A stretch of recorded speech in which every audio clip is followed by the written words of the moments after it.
obviously didn't have,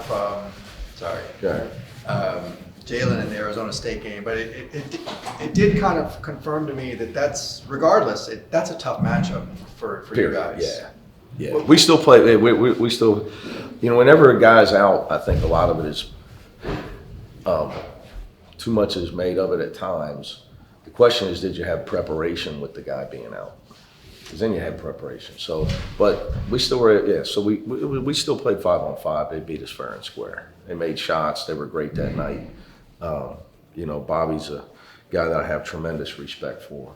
I said this to you before, I know he and Danny really well. So I think he's done an unbelievable job. What have they won, 7 in a row? Yes.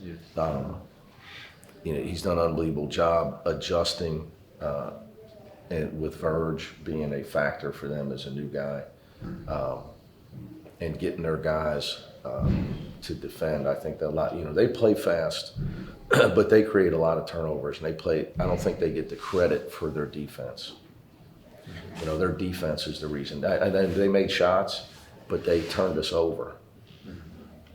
And we never really got comfortable, and that game got away from us because of their defense. I think they because of their play fast. When you play fast, like Nolan Richardson didn't get any respect back in his day for defense, but because they scored. But their style of defense had the game faster. So anyway, my point is, I think that they're playing really hard on the defensive end. I think that Bobby's done a great job with that. The fast break points just killed you. But that's because of their defense. Yeah. Some of it. It's not all turnovers, but they force you in an uncomfortable shot. It starts their break as well. You can't defend. They're too good on the break. They're too fast to let them get playing downhill on you. And they don't need an advantage break. Like they don't need 2-on-2 or 2-on-1 or 3-on-2.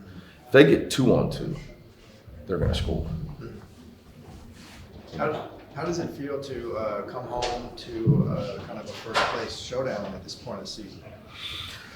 It's great. Obviously we all saw this coming 5 weeks ago. I think it's obviously when you're hired to do a job, you work for the school, you work for the fans and the former players. So whenever you can, get things going in the right direction, it's great for everybody. So hopefully it'll be a packed house Thursday night. That'll be fun. I know I think our kids will really appreciate that. The guys would really appreciate that. I thought the crowd was a big factor in our comeback against Washington. I said that after the game. I said it on the radio. But you got to give them a reason to get into it. You got to start getting some stops and getting the ball in the basket. You got to try to motivate them a little bit with the way you play. So, I think it's really exciting. Looking forward to it. You guys, the last 2 home games came out a little slow and had to come back. Do you think maybe guys took being at home an advantage for granted a little bit? Could be. Sometimes you slip into a thing. Teams slip into a comfort level at times. We're going to win. We're at home. That's a dangerous thing because I don't. Your crowd's not going to get into it and become a factor if you're not playing well and you're not on a run. So being at home can really be fool's gold. Are you surprised at the turnaround in the last few weeks, or is this something that you could foresee? I was going to try with a straight face to tell you that I foresaw that we were going to beat Colorado twice. Because my respect, I think Colorado's really good. I mean, I watched them beat Dayton early in the year, who's ranked 3rd in the country. I think that one of Colorado and Kansas, the only teams to beat Dayton. I'm not surprised. But I didn't predict it. But I just try to focus on having a good practice today, for instance.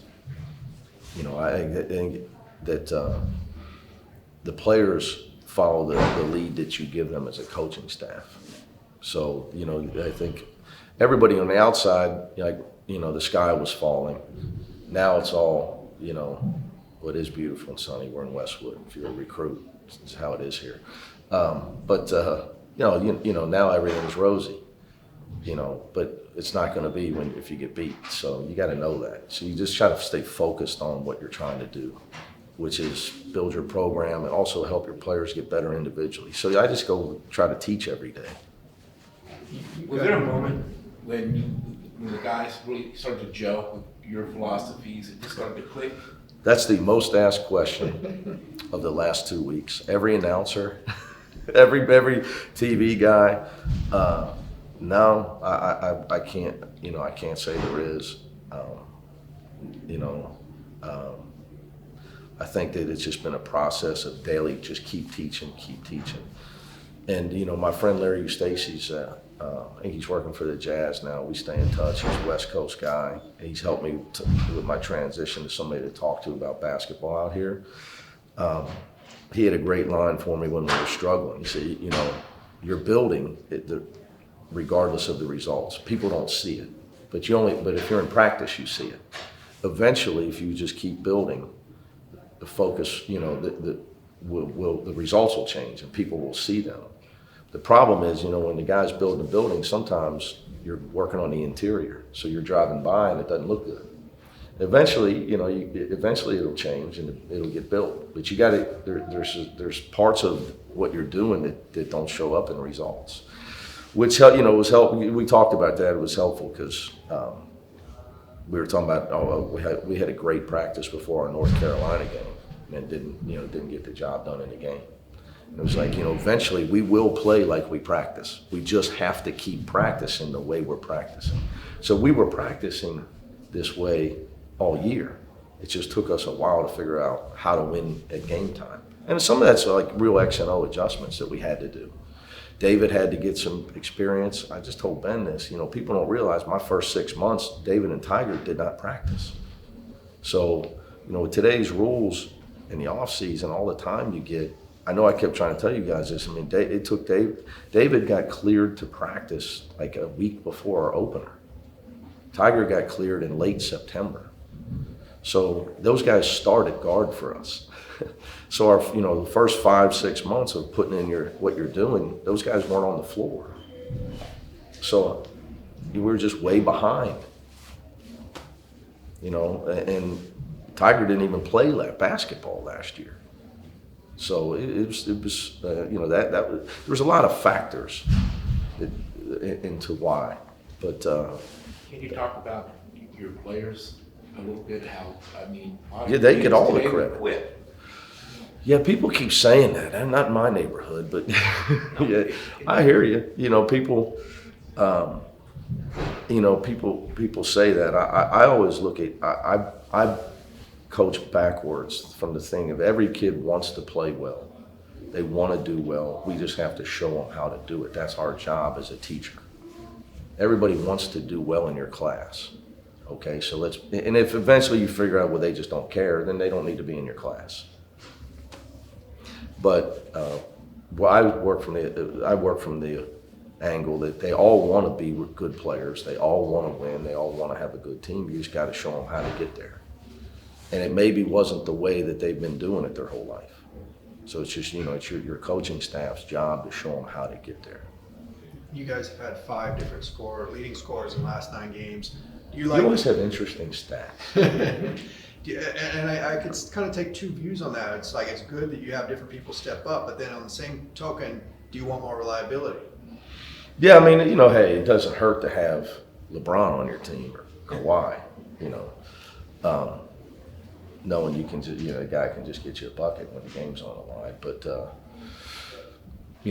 that being said, having the fact that you have guys that, Jake Kyman can do what he did at Colorado is huge. Cody to be able to do what he did against Colorado and against Washington State. So, to have different guys that can do it. So it's, there's good and bad to both of it. You'd probably like to have it, but also have a guy that can get you 20 every night. You got one guy averaging double figures in scoring. Have you ever had that in your career before? I had team that went to the NCAA tournament, we had one at Cincinnati where nobody averaged double figures. So had to find a way to win that year. Extremely young. Was that the first year you went to the tournament, or? No, it was in the middle of the run. We had lost a bunch of seniors the year before. Similar to this year, lost your 3 leading scorers. Can you talk about how important it is to have a guy like Jalen Hill and then the emergence of Cody Riley to your philosophy and your scheme? I think it's huge to have a guy to block shots. You know, shot blocking is huge to have an anchor defensively, somebody that protects the rim. And they've both done that. Obviously, Jalen's a better shot blocker. Cody's probably a better low post scorer. But those guys' development, without their development, we're not where we are. You know, we're not a game out of first with 3 to play without their development. And they're young guys. They just need time. Just got to keep coaching them.